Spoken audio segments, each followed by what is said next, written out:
Hello प्यारे बच्चों, आप सभी का वाई क्लास में बहुत बहुत स्वागत है। तो प्यारे बच्चों, आज हम पढ़ेंगे राजू प्रकाशन जो आपका रिजल्ट पेपर है। इसमें मैंने आपको इसके पहले की वीडियो में खंड का पढ़ा दिया था।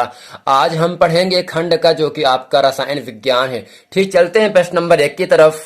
प्रश्न नंबर 5 का खंड आपसे कह रहा है, निम्नलिखित में से कौन सा तत्व तनु अम्ल के साथ संयोग करके हाइड्रोजन गैस निकालता है।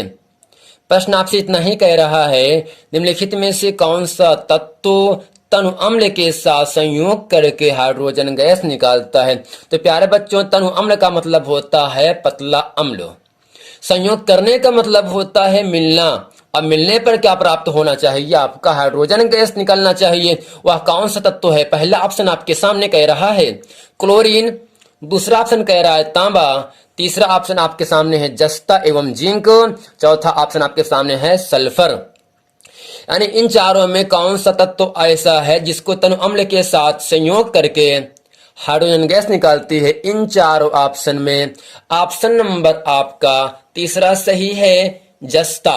यानी जब जस्ते की क्रिया, जब जिंक क्रिया हम तनु HCl तनु अम्ल से कराते हैं तब क्या प्राप्त होता है? हाइड्रोजन गैस निकलता है। यानी जब जिंक क्रिया हम तनु अम्ल से कराते हैं तब क्या प्राप्त होता है बच्चों? आपका हाइड्रोजन गैस निकलती है। खाप से कह रहा है, निम्नलिखित में से कौन सा तत्व द्वितीय समूह का सदस्य है?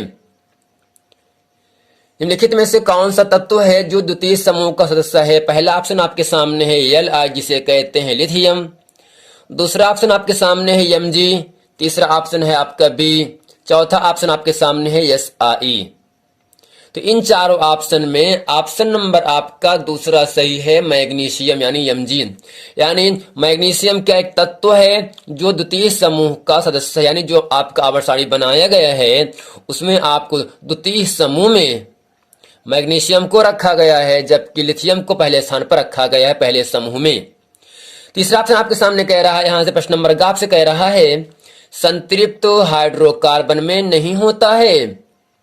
संतृप्त हाइड्रोकार्बन में नहीं होता है।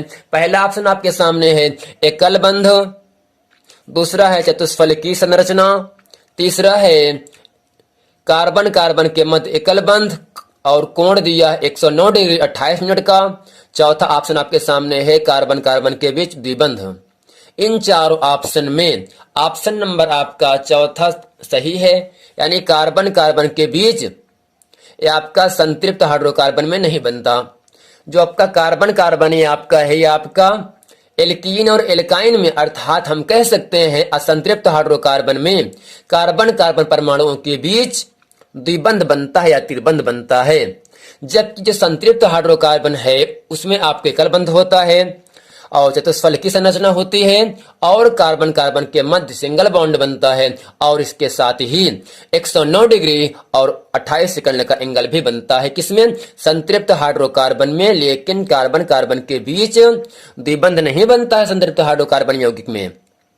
तो प्यारे बच्चों, उम्मीद करते हैं इस प्रश्न नंबर 5 का जो का, खा और गा खंड है ये प्रश्न आप अच्छे तरीके से समझ गए हैं। चलते हैं आपको लेकर प्रश्न नंबर 6 में, जो आपको एग्जाम में 2 नंबर के लिए आपसे पूछा जाता है अति लघु उत्तरीय में। प्रश्न आपसे जो कह रहा है, निम्नलिखित में से प्रत्येक के दो उपयोग लिखिए। निम्नलिखित में से प्रत्येक के दो उपयोग लिखिए। पहला ऑप्शन आपके सामने इसमें कह रहा है धामन सोडा, दूसरा कह रहा है व्यंजक चूड़। यानी धामन सोडा और व्यंजक चूड़ के दो उपयोग बताना है, यानी इसका उपयोग कहाँ कैसे होता है। चलते हैं इस प्रश्न का उत्तर आपके सामने अच्छे से बताते हैं।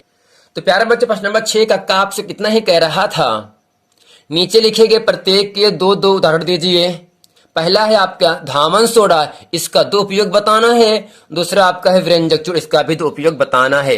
तो सबसे पहले हम काली पेन शेडिंग करके लिखेंगे धामन सोडा के 2 उपयोग। जबकि आप ये भी हमेशा याद रख लेना, धामन सोडा का सूत्र होता है Na2CO3 इंटू 10H2O। ये आपका धामन सोडा है, धोने वाला सोडा है, ठीक है ना। तो इसमें जो आपका पहला नंबर है, इसको उपयोग लिखेंगे पहले में, कपड़े धोने में इसका उपयोग किया जाता है। यानी जो आपका धामन सोडा है Na2CO3N210H2O, इसका जो उपयोग होता है पहला, कपड़े धोने में इसका उपयोग किया जाता है प्यारे बच्चों।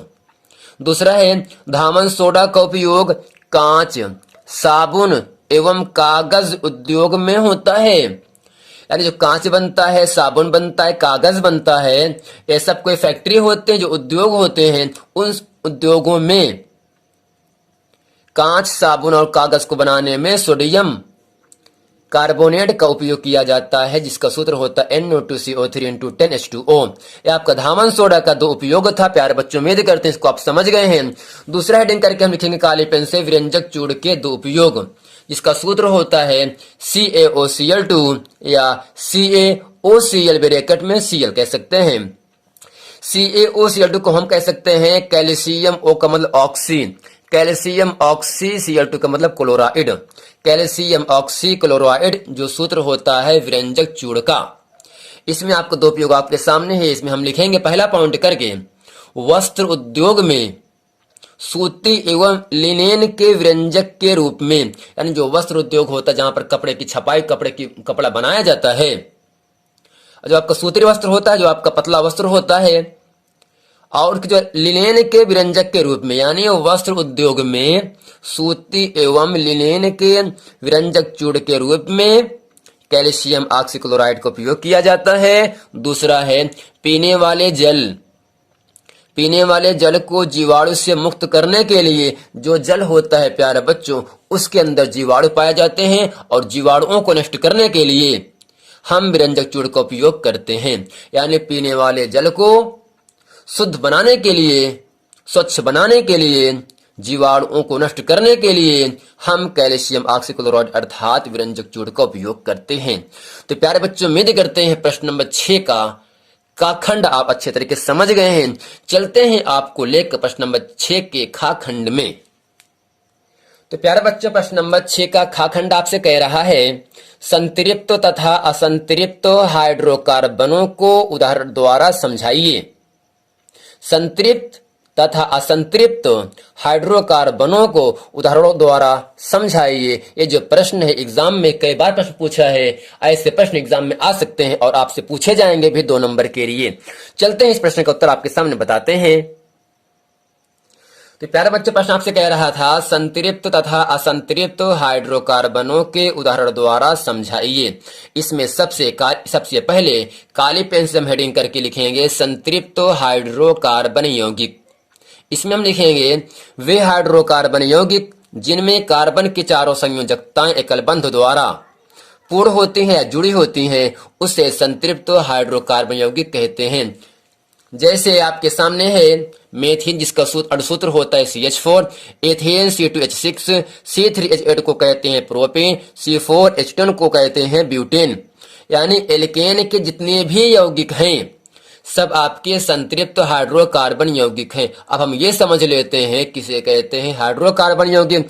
हाइड्रोजन और कार्बन के संयोग से, यानी H और C क्या है, कार्बन है, H क्या हाइड्रोजन है, हाइड्रोजन और कार्बन के संयोग से बनने वाले यौगिक को हम हाइड्रोकार्बन यौगिक कहते हैं। दूसरा हेडिंग करके हम लिखेंगे असंतृप्त हाइड्रोकार्बन यौगिक। इसमें लिखेंगे वे हाइड्रोकार्बन यौगिक जिनमें कार्बन कार्बन के बीच द्विक बंध या त्रिक बंध उपस्थित होता है, उसे असंतृप्त हाइड्रोकार्बन यौगिक कहते हैं। जैसे CH2 जिसका सूत्र होता है मेथिन, C2H4 जिसका सूत्र होता है एथीन, C3H6 को हम कहते हैं प्रोपीन, और C4H8 को हम कहते हैं ब्यूटीन।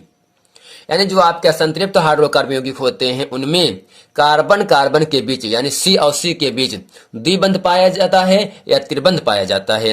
यदि कार्बन कार्बन परमाणुओं के बीच द्विबंध या त्रिबंध बन रहा है, पाया जाता है, तब उस यौगिक को हम कहते हैं असंतृप्त हाइड्रोकार्बन यौगिक कहते हैं।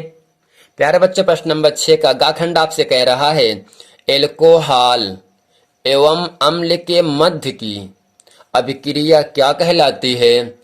समीकरण भी दीजिए। यानी एल्कोहल एवं अम्ल के मध्य की जो क्रिया होती है उसको क्या कहते हैं और उस क्रिया को समीकरण द्वारा भी आपको बताना है। चलते हैं इस प्रश्न का उत्तर आपके सामने अच्छे तरीके से बताते हैं। तो प्यारे बच्चों, प्रश्न आपसे कह रहा था एल्कोहल एवं अम्ल के मध्य की अभिक्रिया क्या कहलाती है, समीकरण भी दीजिए। तो इसमें हम लिखेंगे, इसका उत्तर आपके सामने है। एल्कोहल एवं अम्ल के मध्य की अभिक्रिया को हम कहते हैं एस्टरीकरण की अभिक्रिया कहते हैं। यानी जब एल्कोहल एवं अम्ल के मध्य की जो क्रिया होती है उसे हम कहते हैं एस्टरीकरण की क्रिया कहते हैं। समीकरण यूं आपके सामने बताया जा रहा है। CH3COOH जिसे हम कहते हैं एस्टिक अम्ल कहते हैं। CH3COOH को हम कहते हैं एस्टिक अम्ल कहते हैं और एस्टिक अम्ल का IUPAC नाम होता है एथनोइक अम्ल। इसकी क्रिया किससे कराया जा रहा है प्यारे बच्चों? CH3CH2 बॉन्ड OH जिसे हम कहते हैं एथिल एल्कोहल, और एथिल एल्कोहल को हम इस तरह से भी लिख सकते हैं C2H5OH भी लिख सकते हैं। C2H5OH भी लिख सकते हैं। चाहे इस तरह से लिखें, चाहे इसको हम बॉन्ड की सहायता से अलग करके भी लिख सकते हैं। यानी जो आपका CH3COOH है इसे हम कहते एस्टिक अम्ल कहते हैं और एस्टिक अम्ल का IUPAC नाम होता है एथनोइक अम्ल। इसकी जब क्रिया एथिल एल्कोहल से कराई जाती है अर्थात CH3CH2 बॉन्ड OH अर्थात C2H5OH कराए जाते हैं, तभी आपका उत्क्रमणीय अभिक्रिया होती है। ये बनता है CH3 bond C bond O double bond oxygen है और बॉन्ड क्या CH2 बॉन्ड CH3 है। यानी जब एथनोइक अम्ल अर्थात एस्टिक अम्ल की क्रिया एथिल एल्कोहल से कराया जाता है तब आपका क्या बनता है? एस्टर बनता है। जबकि एस्टर का सूत्र होता है CH3 bond C bond O double bond नीचे आपका ऑक्सीजन है बॉन्ड CH2 बॉन्ड CH3, और एस्टर बनने के साथ आपका जल भी बनता है। जल को हम क्या कहते हैं? H2O के नाम से जानते हैं। प्यारे बच्चों, उम्मीद करते हैं जो आपका खंड खा है इसमें प्रश्न नंबर 5 का बहुविकल्पी जो प्रश्न है और प्रश्न नंबर 6 का जो आपका तिलक उत्तरी प्रश्न है, इस प्रश्न को आप अच्छे तरीके से समझ गए हैं। अगर ये पूरा वीडियो आपको समझ में आया है तो वीडियो को लाइक करें, कमेंट करें। यदि इस चैनल पर आप नए हैं तो जरूर इसे आप सब्सक्राइब कर लें ताकि आने वाला वीडियो आप तक आसानी से मिलता रहे। मिलते हैं अगले वीडियो में, तब तक के लिए थैंक यू।